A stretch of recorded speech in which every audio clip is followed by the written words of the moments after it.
আমি বাংলাদেশ জাতীয়তাবাদী দলের কণ্ঠযোদ্ধা। জনগণ সইবে না আর নির্যাতন হয়রানি, আর একটা যুদ্ধ চাই। গানটা ইন্সপিরেশনটা আসলে বলবো নিজের সাথেও কিছুটা অবিচার হয়েছে, আমার নিজের সাথেও কিছুটা অবিচার আমি অনুভব করেছি। তো সেখান থেকে আমি সুদূর প্রবাসী লন্ডনের গীতিকবি SM রফিক ভাই, উনি অত্যন্ত দলের জন্য, উনি বাংলাদেশ জাতীয়তাবাদী দলের অনেক অনেক অনেক গান লিখেছেন, অনেক পরিচিত গান আছে তার মধ্যে অনেক। তো আমার ওনার দুটি গান গাওয়ার সৌভাগ্য হয়েছে।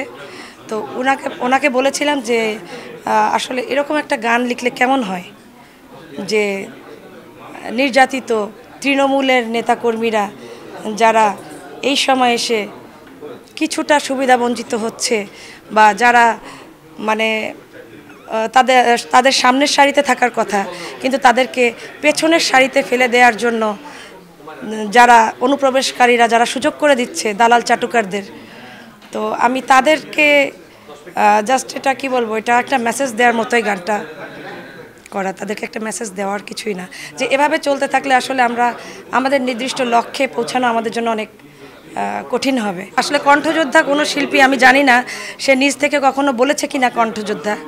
সঠিক প্যাড আর সঠিক তথ্য দিয়ে এসু সামলে নিব এক হয়ে মোনালিসা স্যানিটারি ন্যাপকিন। তো আমি কণ্ঠযোদ্ধা এ কারণেই বলি যে 2018 সালে আমি বলবো শুধু কণ্ঠযোদ্ধা নয়, আমি বাংলাদেশ জাতীয়তাবাদী দলের কণ্ঠযোদ্ধা। কারণ 2018-তে আপনারা সবাই জানেন যে 2018টা কত করুণ ছিল।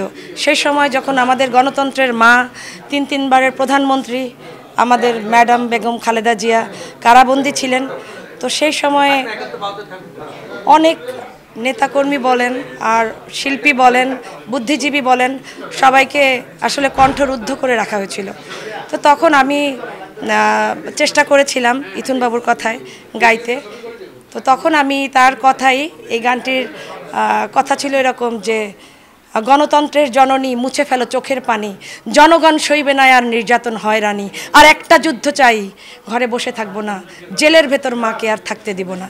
তো আর একটা যুদ্ধ চাই মানে 2018-তে আমি আর একটা যুদ্ধ চেয়েছিলাম, যার কারণে আমি বলি নিজেকে যে আমি কণ্ঠযোদ্ধা, আমি সেই 2018-তেই যুদ্ধ চেয়েছিলাম।